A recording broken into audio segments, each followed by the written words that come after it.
부처님은 말했습니다. 모든 것은 연결되어 있다. 우리는 섬이 아닙니다. 홀로 존재할 수 없습니다.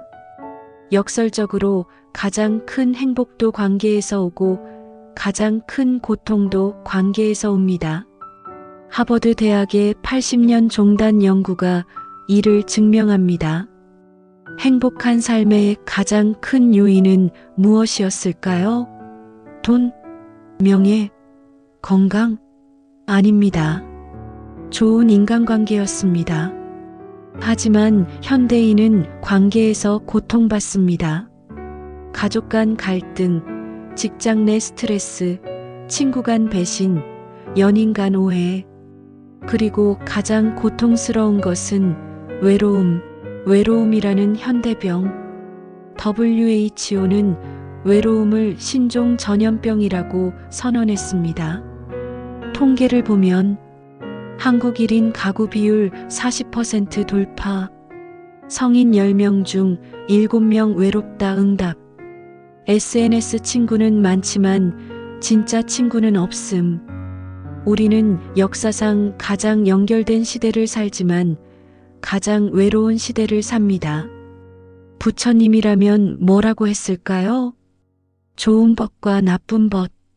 부처님은 인간관계에 대해 매우 실용적이었습니다. 그는 좋은 친구의 4가지 특징을 말했습니다. 1. 믿으라, 친절한 친구. 당신이 어려울 때 도움을 줍니다. 말로만이 아니라 행동으로. 2. 우파카라, 지혜로운 친구. 당신의 잘못을 솔직히 지적해 줍니다. 듣기 좋은 말만 하지 않습니다. 3. 아누캄피, 공감하는 친구. 당신의 기쁨을 함께 기뻐하고 슬픔을 함께 슬퍼합니다. 4. 사마나르타, 같은 길을 가는 친구. 당신의 성장을 돕고 함께 나아갑니다. 나쁜 친구의 4가지 유형. 부처님은 나쁜 친구도 분류했습니다. 1. 아다야카, 빼앗는 자. 당신에게서 이익만 챙기고 떠납니다. 2. 바치파르쿠타, 입으로만 하는 자. 말은 번지르르 하지만 행동은 없습니다. 3. 아나파와다카, 아첨꾼. 당신의 잘못도 좋다고 말하며 망치게 합니다. 4. 아파야사하야, 타락의 동반자. 당신을 나쁜 길로 끌어들입니다. 잠깐 멈추고 생각해 보세요. 당신 주변 사람들은 어떤 유형인가요? 진심으로 당신의 성장을 바라는 사람은 몇 명입니까? 어려울 때 도움을 청할 수 있는 사람은 몇 명입니까?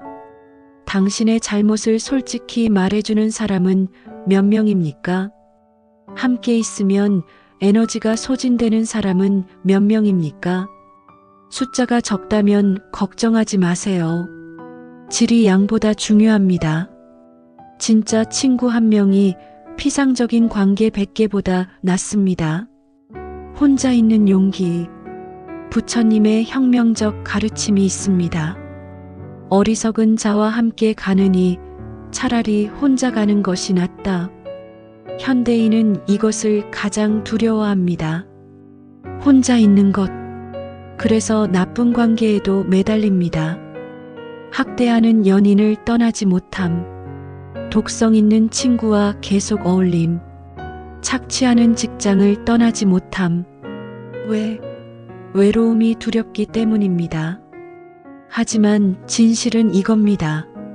나쁜 관계 속의 외로움이 혼자 있는 고독보다 더 아픕니다.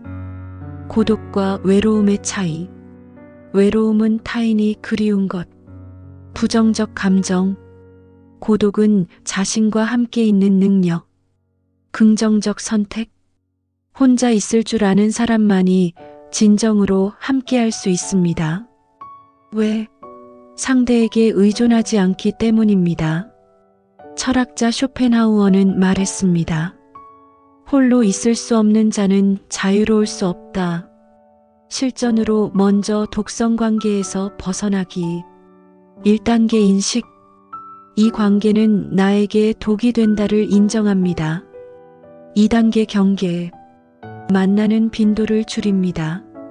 물리적, 정서적 거리를 둡니다. 3단계 단절 필요시. 끊어야 할 관계는 끊습니다. 죄책감을 느낄 필요 없습니다. 4단계 치유. 혼자 있는 시간을 즐기는 법을 배웁니다. 용서는 가장 어려운 수행입니다.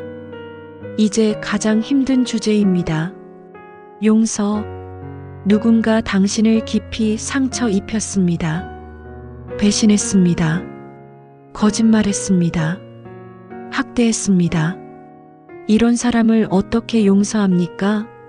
먼저 오해를 풀어야 합니다. 용서는 상대의 행동을 정당화하는 것이 아닙니다. 용서는 상대가 한 일이 괜찮다고 말하는 게 아닙니다. 다시 관계를 맺어야 한다는 뜻이 아닙니다.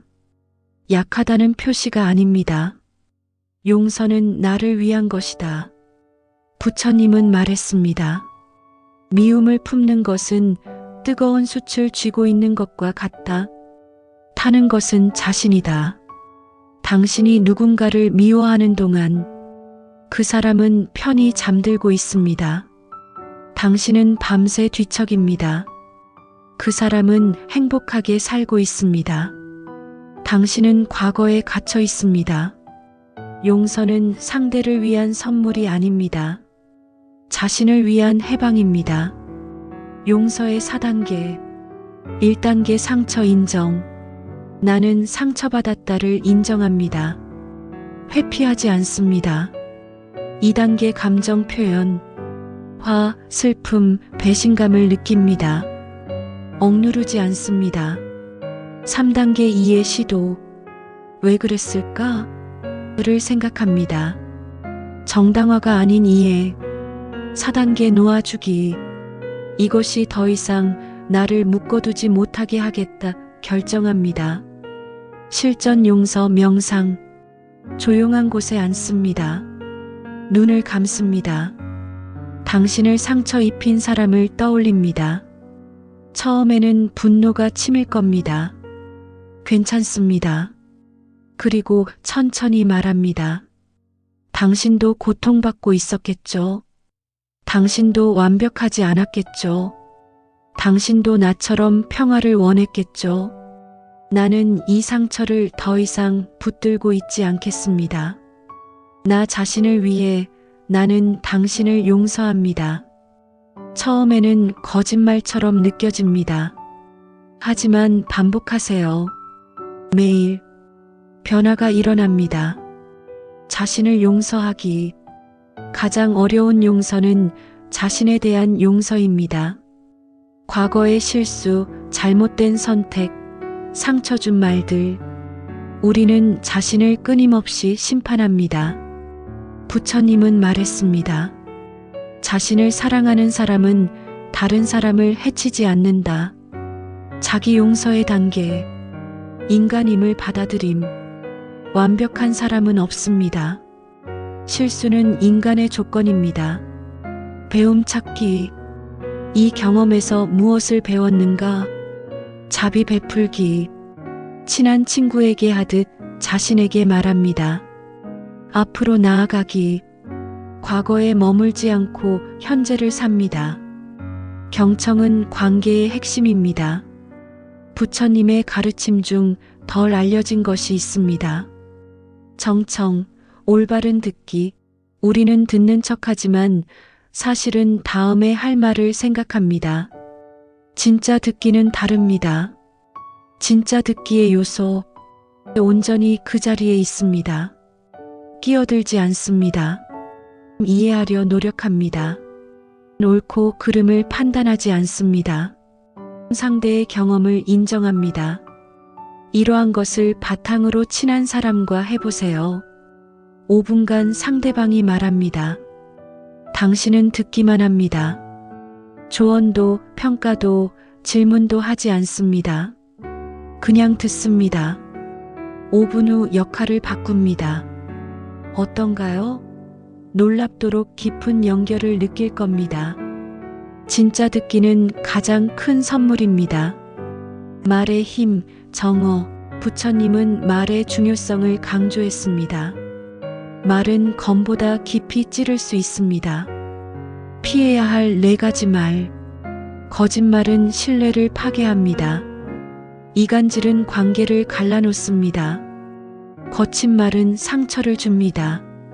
쓸데없는 말은 시간을 낭비합니다. 해야 할 말은 진실하고 친절하게, 유익한 말과 도움이 되는 말, 그리고 적절한 때와 장소를 고려하여 하는 것입니다.